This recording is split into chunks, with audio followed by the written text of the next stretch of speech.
Olá, gente, tudo bem com vocês? Então vamos hoje a mais um episódio. Hoje vamos falar sobre transtorno de personalidade esquizotípica, né? Já falamos aí das pessoas com transtorno de personalidade paranoide. Já falamos também do transtorno de personalidade esquizoide, que aí você vai conseguir visualizar aí através do card, se você perdeu outras vezes. Então, vamos conhecer um pouco desse tipo de pessoa, desse tipo de personalidade?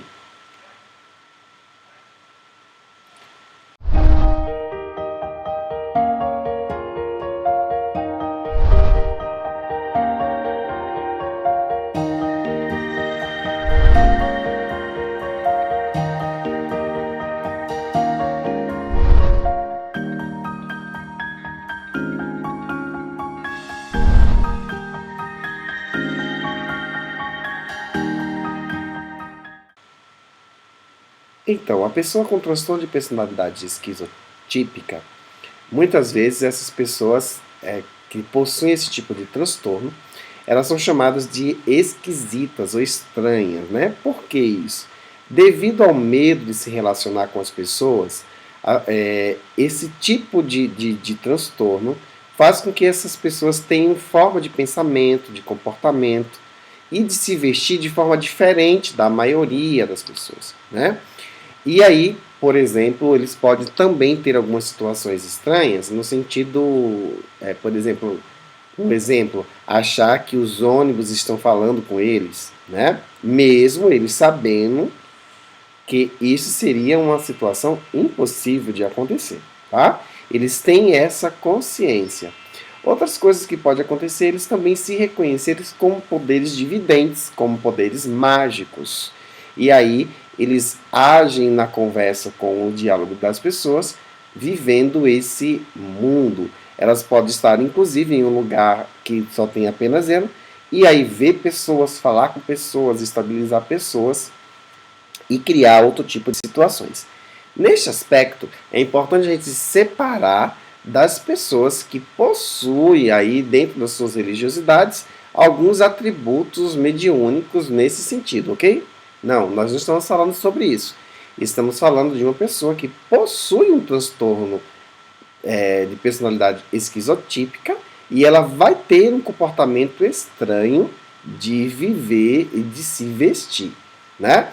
Então, nós sabemos aí que se uma pessoa, a gente conhece, né, ou conhecer uma pessoa que ela já tem uma vestimenta diferente, tem esse tipo de comportamento, nós vamos saber logo de imediato que ela pode ser portadora desse transtorno, sim. Vamos lá ver o que o DSM fala para a gente sobre esse transtorno, né?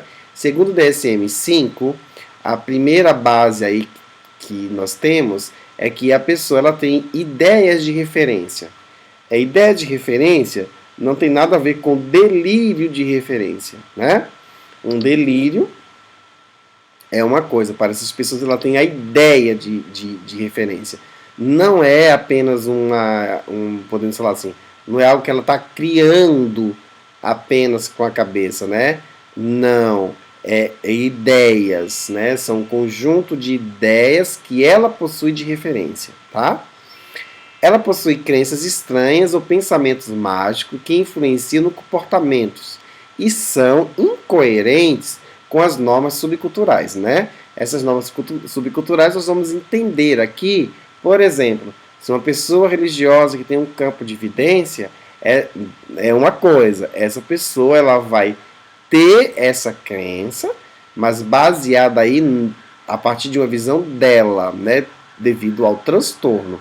E essa evidência vai ser totalmente diferente de uma pessoa que está dentro de um grau de religiosidade que compõe esse conceito, tá?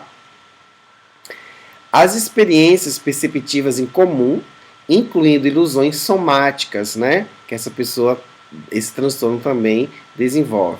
Pensamento de discursos estranhos, isso é algo que é recorrente a essa pessoa. Desconfiança ou ideação paranoide, então ela desconfia das pessoas e sempre acha que está sendo perseguida, né? Mesmo que essas perseguições nem existam, tá? Até porque ela tem a ideia de que todo mundo está falando sobre ela e não é isso, né? Ela tem uma afetividade inadequada ou uma afetividade reprimida. Então você tem uma pessoa que vai ter uma afetividade inadequada perante as pessoas ou vai ter uma afetividade que seja reprimida, tá? Até porque não possamos esquecer que ela tem crenças estranhas, né? Comportamento ou aparência estranha, excêntrica demais ou peculiar demais, né? Existe uma ansiedade social excessiva que diminui com a familiaridade e tende a ser associada a receios paranoides e em vez de julgamentos negativos a respeito sobre si mesma. Então, ela não vai ter um julgamento, ela não vai conseguir fazer um julgamento negativo sobre si mesma, sobre algo que ela tenha feito e que estava equivocado ou errado, tá?